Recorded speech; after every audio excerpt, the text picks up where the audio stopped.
Ang mga pagbabago na ginawa ni Nehemias. 13 kabanata. Nang araw na iyon binasa ang kautusan ni Moises sa mga tao.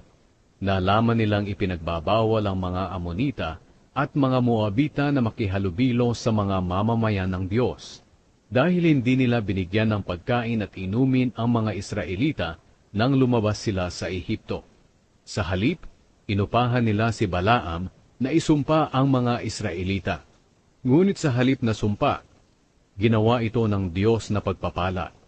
Nang marinig ng mga tao ang kautusang iyon, hindi na nila isinama ang mga hindi tunay na Israelita.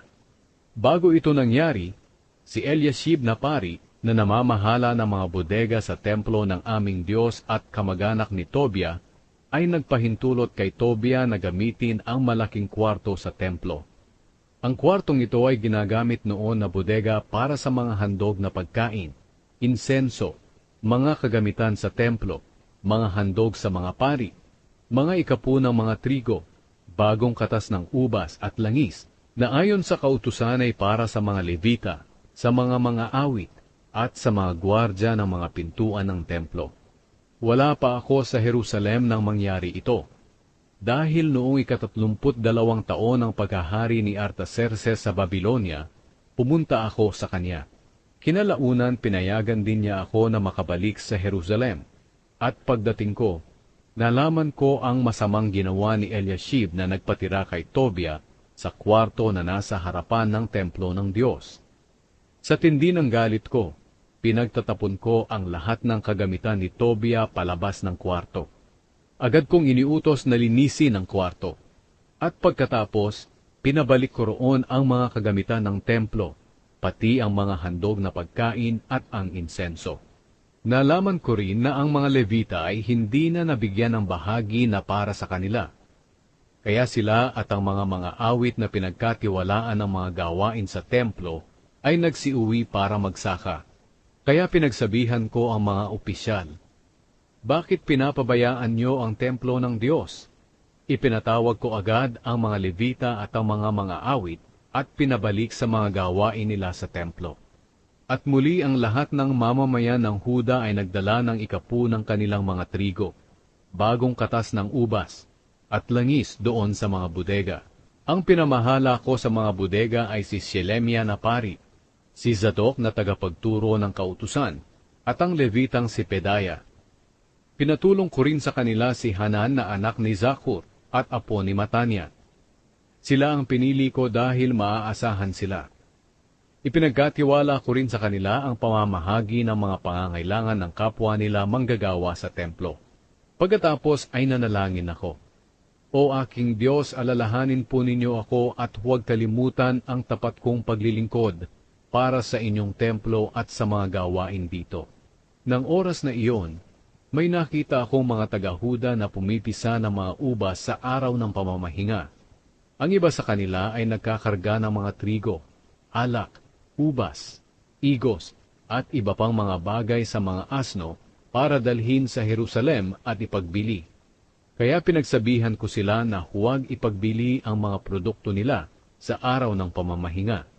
Mayroon ding mga taga-Tyre na nakatira sa Jerusalem na nagdala ng mga isda at iba pang mga kalakal. Ipinagbili nila ito sa mga taga-Huda na nasa Jerusalem, sa araw ding iyon ng araw ng pamamahinga. Kaya sinaway ko ang mga pinuno ng Huda at sinabihan, "Ano ba itong ginagawa ninyong kasamaan? Hindi ba ninyo itinuturing na banal ang araw ng pamamahinga? Hindi ba ganito rin ang ginawa ng inyong mga ninuno? Kaya tayo at ang lungsod na ito ay pinarusahan ng ating Diyos? Ngayon, ginalit pa ninyo ng lubos ang Diyos dahil sa ginagawa ninyo, dahil hindi ninyo itinuturing na banal ang araw ng pamamahinga.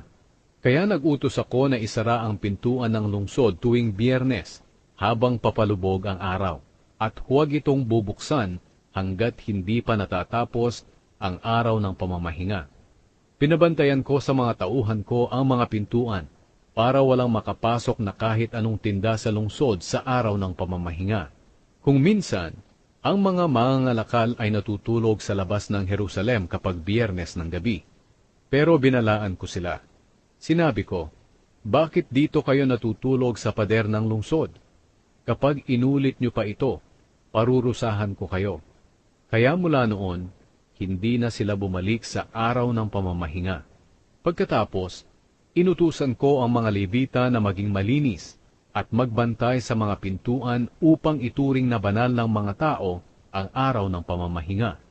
At saka ako nanalangin, O aking Diyos, alalahanin po ninyo ang mga ginawa kong ito, at kaawaan niyo ako ayon sa dakila niyong pag-ibig. Nang mga panahon ding iyon, nakita ko na may mga taga-Huda na nakapag-asawa ng mga babaeng taga-Ashdod, taga-Amon, at taga-Moab. Kalahati sa mga anak nila ay nagsasalita ng wikang Ashdod o sa wika ng ibang tao, at hindi sila makapagsalita ng wika ng Huda. Kaya sinaway ko at sinumpa ang mga taga-Huda. Pinalo ko ang iba sa kanila, at hinila ang mga buhok nila. Ipinasumpa ko sila at ang mga anak nila sa pangalan ng Diyos na hinding-hindi na sila mag-aasawa ng mga dayuhan. At sinabi ko sa kanila, hindi ba ito ang dahilan ng pagkakasala ni Haring Solomon ng Israel? Walang haring katulad niya sa anumang bansa. Minamahal siya ng kaniyang Diyos, at ginawa siya ng Diyos na hari sa buong Israel. Pero sa kabila ng lahat, nagkasala siya dahil sa udyok ng mga asawa niyang dayuhan. At ano, pababayaan na lang ba namin ang kasamaang ito na ginawa niyo? Ang pagiging di tapat sa ating Diyos sa pamamagitan ng pag-aasawa ng dayuhan? Si Joyada na anak ng punong pari na si Eliashib ay may anak na nakipag-asawa sa anak ni Sanballat na taga-Horon, kaya pinaalis ko siya.